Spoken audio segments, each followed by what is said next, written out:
Take one. Old English tutorial.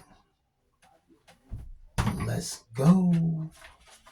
So as you can see here, I started and I fucked up because it's supposed to say Gator, Gator, but I couldn't fit the R because I fucked up my boxes and my measurement. But here I fixed it.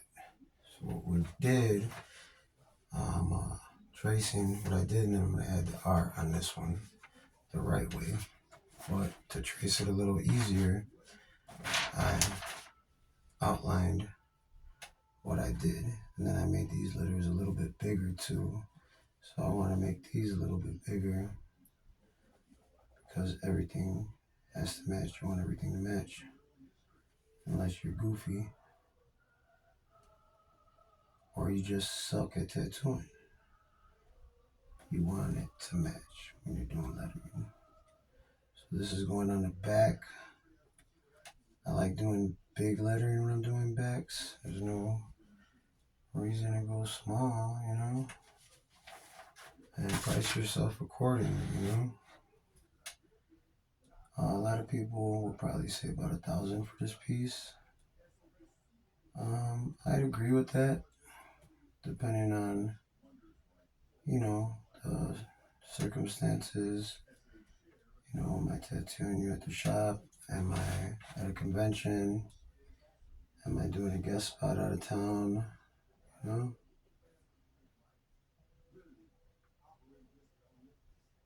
It all depends on where you're at. I'm actually not going to use this sketch, like I said. I'm just tracing it for the new stencil.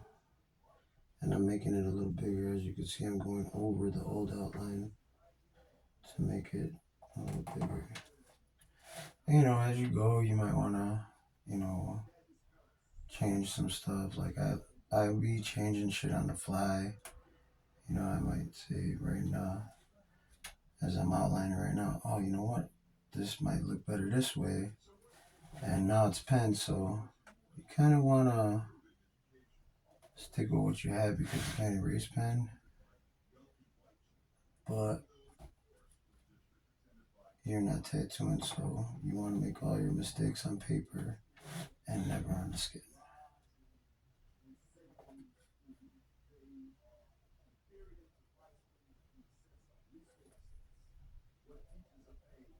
So like I said, we're just outlining this to make it darker because we're going to trace it on our new paper that we're using for the stencil.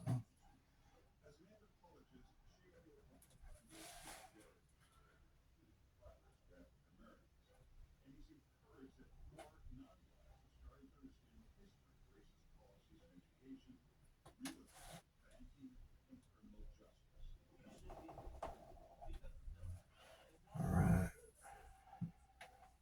So we need to put an R here. How are we going to do that? We take two pieces of paper together. We measure it out a little better. And now we can see our trace a little better. And what I'm going to do, I want to curve down the back. And you know what? I didn't ask him if he wanted it. I should have asked this. But I did already send him a picture of the first sketch I did. If he wanted smiling or frowning, because it's going to be on a 60-degree angle or something, whatever it is, I don't know, man. I ain't no navigator. I'm a tattoo guy, right? Leave me alone, right? I don't know all my degrees, but I do have a degree in bullshit anatomy, bullshitology. And like I said, it's cool when you're doing your stencil.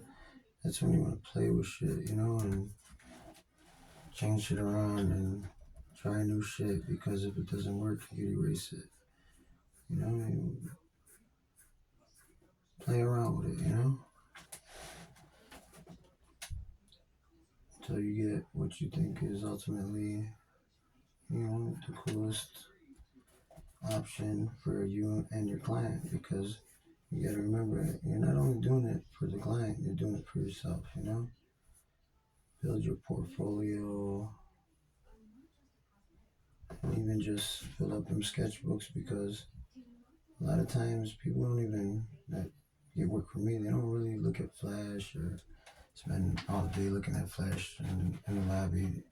You know, they're looking at my piece books and going online looking at pictures. But like mostly they're looking at my black books and drawings, and I draw a lot. I think I'll tattoo artist is how you're gonna get better, you know?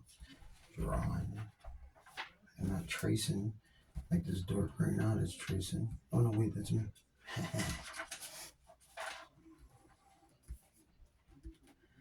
See, I still lost that team. I can't read shit.